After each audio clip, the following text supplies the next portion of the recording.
Alright, what's up guys? My name is Zach, and for the last 8 days, I've been driving the 2023 Lexus RZ 450e Luxury. Below me is a completely electric drivetrain with 2 motors and a 71.4 kilowatt hour battery pack. Now, I am super excited to be making this video because I've spent the last 8 days driving this RZ 450e.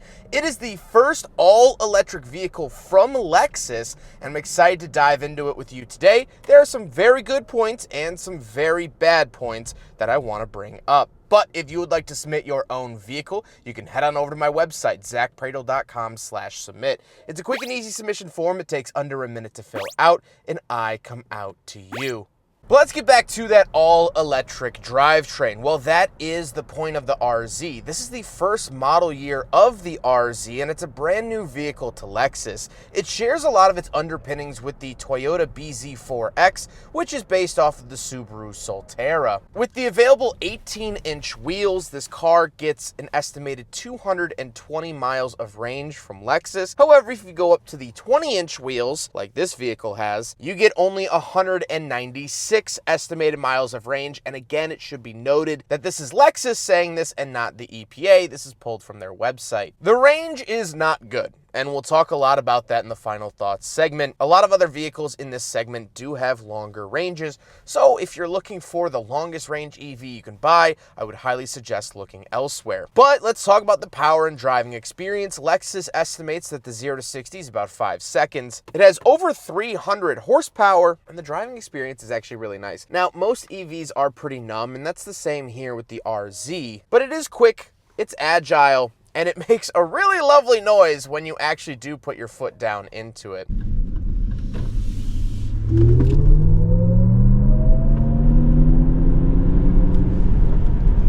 Visibility is pretty good out the front and sides, and overall, I really enjoy driving the RZ. That's the biggest thing, is that it is nice to drive, and that will all play into my final thoughts. Because this does have dual motors, it is also all-wheel drive, which is really nice, and you can see that torque split in the center screen, which is very fun to look at. So that's out of the way, let's talk about the interior. Well, in front of me, I have a completely digital gauge cluster. Now, Lexus has been doing this over the last couple of years, and I like that all of their gauge clusters are rather uniform. I know how to work this gauge because it's very similar to all of the other gauges and all of the other wonderful Lexus products that I've reviewed. So it's not breaking new ground, which is very nice to see. On the steering wheel on the left, we have a selector dial that can be customized, as well as our pages and volume select. And off to the right, we have our adaptive cruise, more customizable selector dials, and more page icons. I don't like these customizable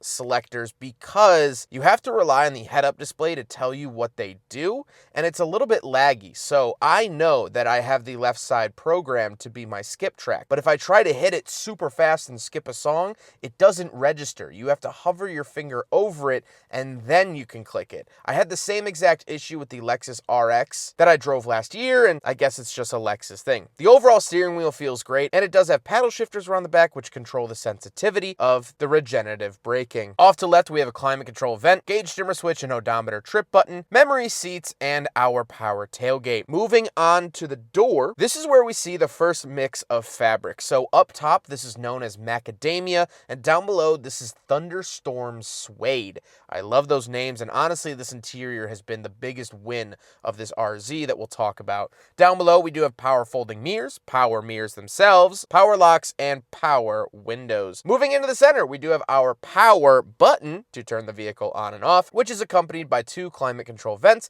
and the hazard switch. Then we get our giant display here in the center. We have wireless Apple CarPlay and Android Auto.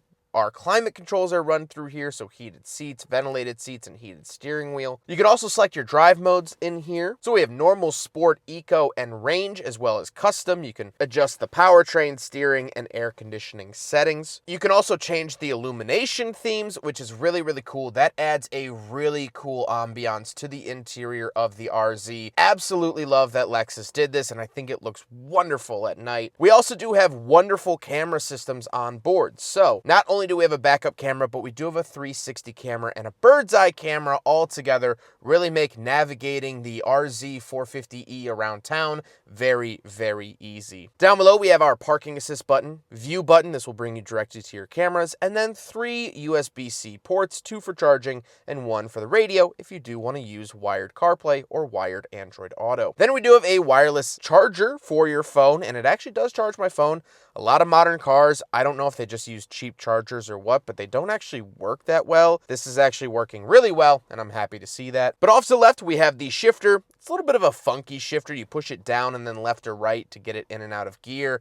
Haven't seen this too much in Lexus products, but it's definitely new. The RZ is new. We have the traction control off, auto holding brake, and our power parking brake. Off to the right, we do have cup holders, so we'll do a big friggin' bottle test here in the RZ 450e, and predictably, I don't think any modern Lexus has ever passed the big friggin' bottle test, so just like its siblings, this too fails the big friggin' bottle test. Then we do get a center console. Nothing in there. However, down below, there's a little bit more storage. The reason I point this out is because there is no glove box in the RZ 450e. Whether they forgot it, whether the electric heater was taking up too much space under the dash, I don't know, but that's how it is. Now, the seats are also finished in this thunderstorm suede, which is just so fun to say. The seats have been wonderfully comfortable. They're heated, ventilated, power and memory, and they are fantastic. I really, truly love these seats, and it is the cornerstone, the creme de la creme of the interior of this RZ. Love to see that. However, before we talk about the back seats, I do want to talk about the sunroof because it is very, very interesting. So, as you can see, it has this sort of very thick, opaque tint to it. So, do you open it? Is there a shade? No, you hit a button and it just becomes clear. This is straight out of science fiction, and I haven't had a press car with this feature yet. It has been so fun to play with, and it works so incredibly well. This is a fantastic option. I hope all cars in the future get this. I mean, I feel like I'm George Jetson driving around, turning his roof on and off. I mean, it really is out of like a sci-fi movie, which is really, really cool to see, and I've been pleasantly enjoying it. However, let's hop into the back seat and do a back seat review. All right, so we're in the back of the 2023 Lexus RZ 450e Luxury, and a couple of things to note. First of all, that thunderstorm suede carries on back here. Love the feeling of that. I do have a little pull-out cup holder armrest here in the center. And down below, we do have 2 climate control vents. Love to see that. 2 USB chargers, 2 heated seat options, and a wall outlet without a grounding plug. So a 2-prong wall outlet, AC 120-volt, 100-watt outlet. Love to see that. Spatially, headroom. Love it. I also get to experience this awesome sunroof, this trick sunroof that I think is just the coolest thing in the world. I also get to experience nice knee room because this is my driving position. My knees aren't even coming close to hitting the seat in front of me. Spatially, really, really well done here inside the RZ 450e.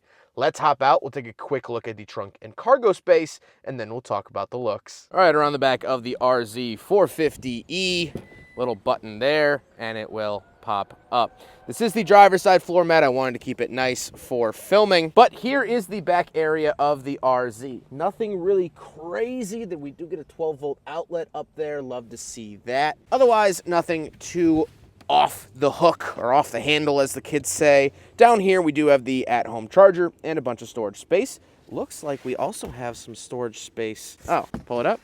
Oh, I assume a tool set. Interesting. Okay. Is there one over here? Oh, there is one over here. What's here? Oh, a little tire inflator. All right, cool.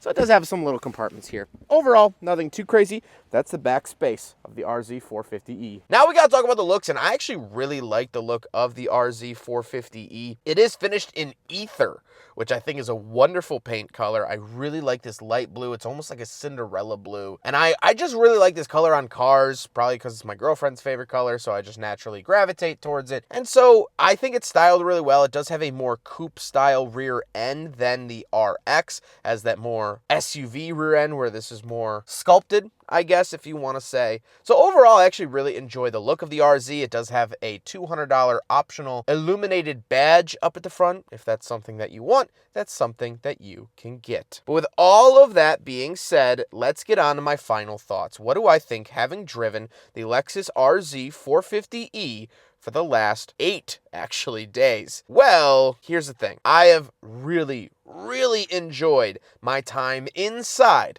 the RZ 450e. It has wonderful features like that 360 camera, heated and ventilated seats, wireless charger, adaptive cruise, that sweet trick sunroof, the beautiful suede interior, the illumination at night, wonderful.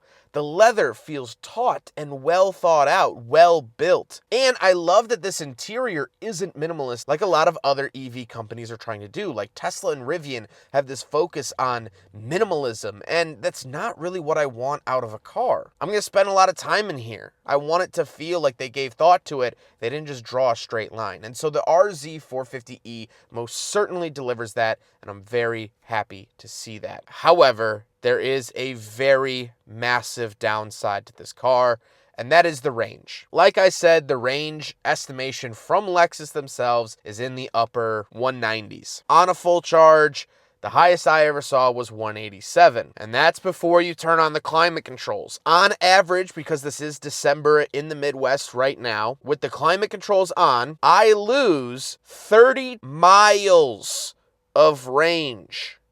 30 miles on average. That's not good. And so then you start pairing it up with, well, you could really only charge it to about 190 miles if you go to a full charge. Most EV companies will tell you to only charge it to 80% to preserve the life of the battery. So let's say you only charge it to 80%. Well, if you had 200 miles, now you're down to 160. You could drive for 160 miles. Okay, not terrible. But now, once you get down to about 30 miles, range anxiety starts to kick in, and I hate driving any EV vehicle under 30 miles of range. It freaks me out. I start to panic. I don't like it. And I've been driving EVs for the last several years.